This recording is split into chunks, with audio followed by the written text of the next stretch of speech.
Polavaram project పనుల పట్ల కూడా ముఖ్యమంత్రి గారు సంతృప్తిని వ్యక్తం చేయడం జరిగింది. అందులో ముఖ్యంగా ఏదైతే పోలవరం సివిల్ వర్క్స్ ఏవైతే ఉన్నాయో అంటే 81.70% మరి ఈ రోజు వరకు జరగడం, అంటే 81.70% ఇప్పటి వరకు సివిల్ వర్క్స్ జరగడం.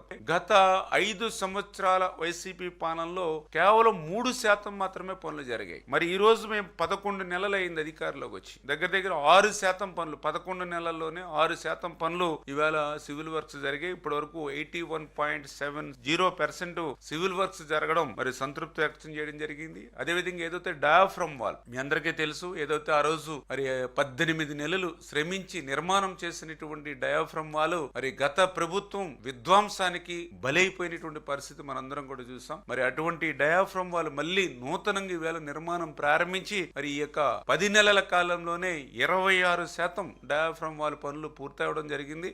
ఏదైతే రేపు 2025 డిసెంబర్ కల్లా మిగిలినటువంటి శాతం కూడా పూర్తి చేసేటువంటి ప్రణాళికను అమలుపరచమని చెప్పేసి కూడా మరి డైరెక్షన్స్ ఇవ్వడం జరిగింది. అక్కడ శాండ్ ని గట్టిపరచడానికి వైబ్రో కాంప్రెక్షన్ పనులు ఏవైతే ఉన్నాయో అవి కూడా 54% పూర్తయినవి.